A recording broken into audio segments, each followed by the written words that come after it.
తెలుగు రాష్ట్రాల్లో భూకంపం ప్రజలను భయాందోళనకు గురిచేసింది.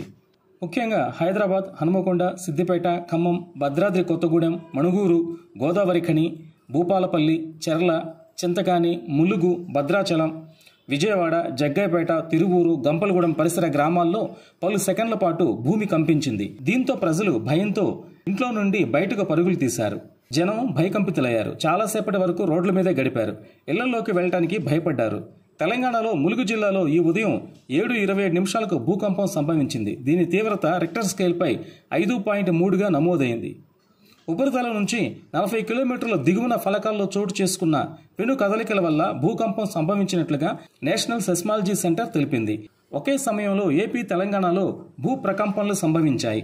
కొన్ని చోట్ల 2 సెకండ్ల పాటు భూమి ప్రకంపించింది.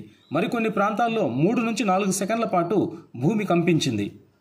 దాదాపుగా ఒకే సమయంలో వేరువేరు నగరాలు, పట్టణాల్లో భూమి కంపించటం ప్రాధాన్యతను సంతరించుకుంది. ఏపీలో కృష్ణా జిల్లాలో భూమి కంపించింది.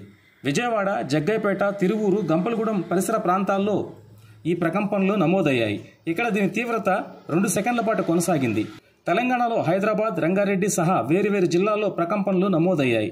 వరంగల్, ఖమ్మం, భద్రాద్రి కొత్తగూడెం జిల్లాల్లో దీని తీవ్రత 3 నుంచి 4 సెకండ్ల పాటు కనిపించింది.